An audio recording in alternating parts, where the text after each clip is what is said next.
Você ouve agora Palavra do Coração.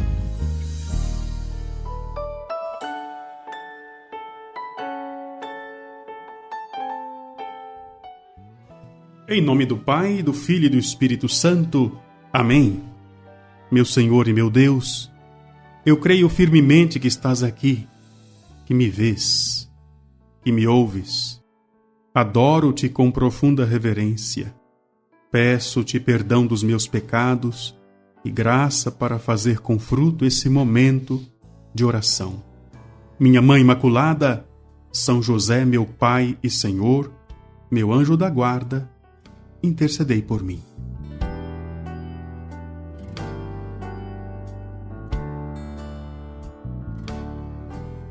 É muito bom encontrar você novamente em mais um programa Palavra do Coração. Eu estou muito contente por saber que você, ao acompanhar a programação da Rádio Coração Fiel, se esforça para divulgar este conteúdo e também para apoiar por meio da sua doação. Saiba, a nossa comunidade não tem ajudas milionárias. Sobrevivemos da generosidade dos amigos fiéis. Hoje queremos nos inspirar em mais um personagem bíblico. E hoje tenho a alegria de falar com você sobre um outro profeta, um homem de história muito, mas muito interessante. Falaremos hoje sobre o profeta Eliseu.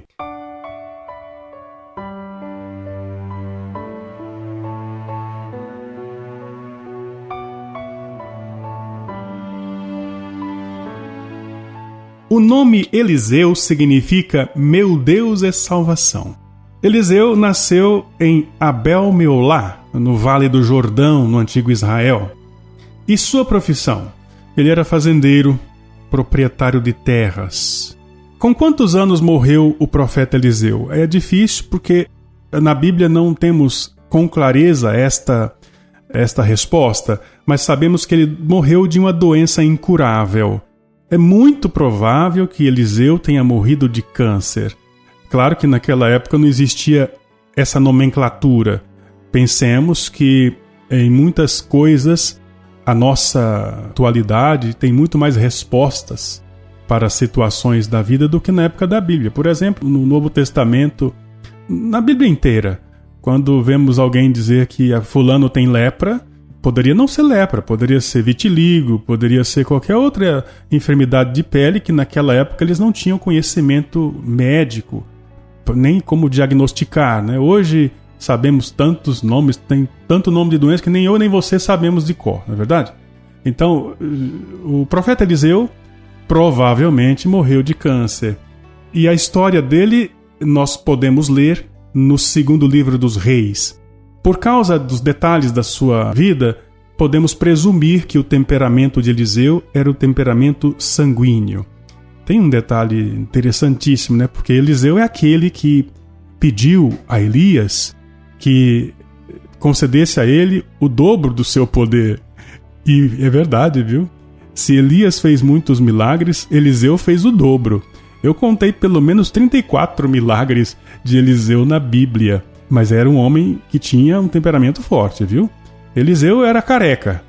E um dia ele estava descendo o morro e os moleques chamaram ele de careca, e ele ficou com raiva, fez uma oração e os porcos devoraram aqueles rapazes. Então, para você ver como era o temperamento forte desse profeta. Veja, nós precisamos enxergar que o ser humano, ele tem pontos fortes, pontos fracos, virtudes e defeitos. E é este ser humano a matéria-prima que Deus quis usar para que neste mundo se manifestasse o amor divino. Deus, através da boca de nosso Senhor Jesus Cristo, afirmou: Eu não vim chamar os justos, vim chamar os pecadores. Mas atenção, ele não veio chamar os pecadores para que permaneçam pecadores. Veio chamar os pecadores para que lutem contra o pecado. Mas vamos lá, vamos voltar à história de Eliseu. Os pontos fortes de Eliseu: a integridade, a coragem, a determinação, a fé.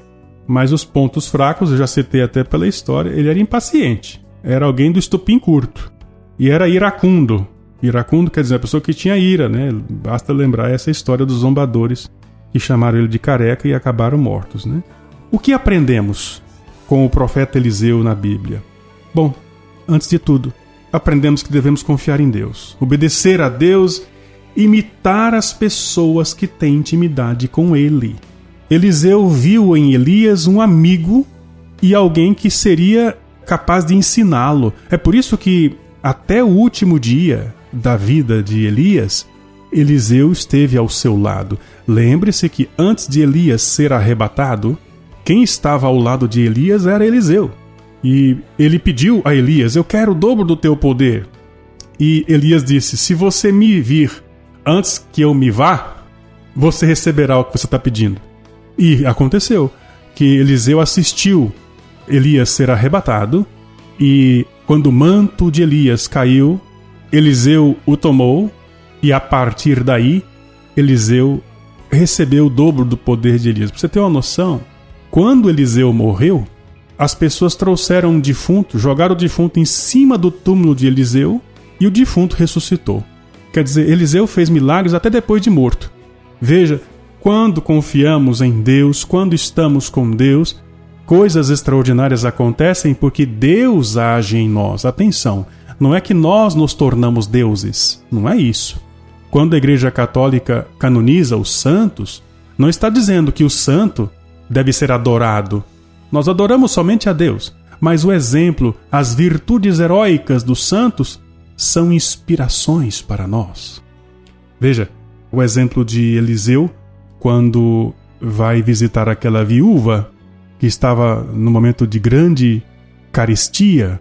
A viúva tinha seu filho, tinha pouca comida, Eliseu chega, pede que ela faça um pão, e aquela viúva, lá em Sarepta, resolve fazer o pão pensando assim: vou fazer o pão e depois vou morrer, porque não tem mais farinha, não tem mais azeite.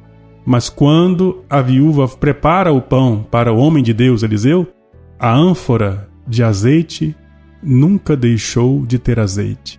O vaso com a farinha nunca ficou vazio. Esse foi o milagre da providência, né? Quando confiamos em Deus, Deus paga a nossa confiança e Ele paga muito bem. Deus olha para nós. É isso que aprendemos na trajetória do profeta Eliseu. E essa obediência, veja, quando Eliseu pede a viúva para fazer o pão e ela obedece o homem de Deus, o milagre aconteceu, não faltou o necessário. Que a viúva falou para ele: eu vou fazer o pão para a gente morrer, porque vai acabar o pão e o azeite. E Eliseu diz: faz o pão e não vai te faltar nada. E de fato isso aconteceu. A fé, a humildade, a intimidade com Deus. Por exemplo, quando Eliseu dá a instrução a Naamã, e Naamã, que se lava 7 vezes, recebe a cura completa. A obediência a Deus, obediência às ordens de Deus, gera milagres, curas.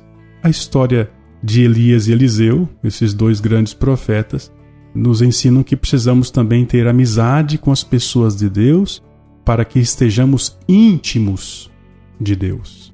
Oremos.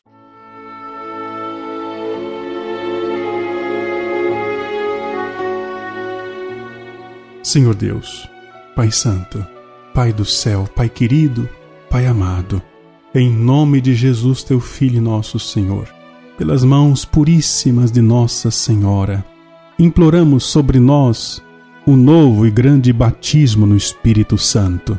Espírito Santo, vem agir em nós, vem agir em mim, assim como agiste na vida do profeta Eliseu. Queremos, Senhor, caminhar na Tua amizade, na Tua presença. Queremos, Senhor, ser amigo dos Teus amigos e assim perseverar até o fim na amizade contigo. Dou-te graças, meu Deus, pelos bons propósitos, afetos e inspirações que me comunicasses nesta meditação. Peço-te ajuda para pô-los em prática. Minha Mãe Imaculada, São José, meu Pai e Senhor, meu anjo da guarda, intercedei por mim. Que desça sobre você a bênção de Deus Todo-Poderoso, Pai, Filho e Espírito Santo. Amém. Se esse conteúdo te ajudou, clique no botão Valeu e ajude essa obra de evangelização.